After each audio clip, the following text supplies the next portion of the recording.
ಆಯ್ತಲ್ಲ, ನಾಳೆ 11ನೇ ತಾರೀಕಿಗೆ ಒಲಿಂಪಿಕ್ಸ್ ಮುಗೀತು. ಎಲ್ಲ ನೋಡಿದ್ರಿ, ನೀರಜ್ ಚೋಪ್ರಾ, ಮನು ಭಾಕರ್, ವಿನೀಶ್ ಫೋಗಟ್, ಹಾಕಿ ಟೀಮ್ ಎಲ್ಲಾರ್ಗು ಚಪ್ಪಾಳೆ ಹೊಡೆದ್ರಿ. 5 ಮೆಡಲ್ ತಗೊಂಡಿದೀವಿ ನಾವು ಇಂಡಿಯನ್ಸ್ ಅಂತ ಪೋಸ್ಟ್ ಹಾಕಿದ್ದೇನು, ಚಪ್ಪಾಳೆ ಹೊಡೆದಿದ್ದೇನು, ಎಲ್ಲ ಆಯ್ತಲ್ಲ, ಮುಗೀತು. ಈ ಕ್ರಿಕೆಟ್ ದೇವ್ರು ಅನ್ಕೊಂಡಿರೋ ಈ ಮಹಾನ್ ದೇಶದಲ್ಲಿ ಒಲಿಂಪಿಕ್ಸ್ 5 ಮೆಡ್ಲ್ ಬಂದಿರೋದು 500 ಮೆಡ್ಲ್ಗೆ ಸಮ ಕಣ್ರಿ. ಯಾಕೆ ಗೊತ್ತಾ? ಇದೆಲ್ಲ ನೋಡಿದ್ರಲ್ಲ, ಇನ್ಸ್ಪೈರ್ ಆದ್ರಲ್ಲಪ್ಪ. ನೀರಜ್ ಚೋಪ್ರಾ ಇಂದ, ಮನು ಭಾಕರ್ ಇಂದ, ವಿನೀಶ್ ಫೋಗಟ್ ಇಂದ, ಹಾಕಿ ಟೀಮ್ ಇಂದ ಇನ್ಸ್ಪೈರ್ ಆದ್ರಲ್ಲ.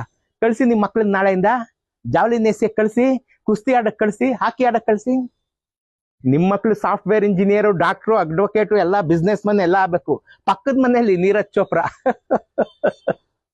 ನೀವು ಒಲಿಂಪಿಕ್ಸ್ ಅಲ್ಲಿ ಮೆಡ್ಲ್ ಗೆಲ್ತೀರೇನ್ರಿ ನೀವು? ಅಯ್ಯೋ, ಈ ದೇಶದಲ್ಲಿ ಒಲಿಂಪಿಕ್ಸ್ ಮೆಡಲ್ ಗೆಲ್ಲೋದಲ್ಲ ಕಣ್ರಿ ಹೆಚ್ಚುಗಾರಿಕೆ, ಒಲಿಂಪಿಕ್ಸ್ ತನಕ ಹೋಗೋದೇ ಮೆಡಲ್ ಗೆದ್ದಂಗೆ. ಯಾಕೆ ಗೊತ್ತಾ? ಹುಟ್ಟಿದಾಗ್ಲಿಂದ ನಾನು ಹಾಕಿ ಆಡಕ್ ಹೋಗ್ತೀನಿ ಅಂದ್ರೆ ಮನೇಲಿ ಸುಮ್ನೆ ಇರ್ತಾರ, 4 ಬಿಡ್ತಾರೆ, ಹೋಗ್ ಓದ್ಕೊ ಹೋಗು ಅಂತಾರೆ.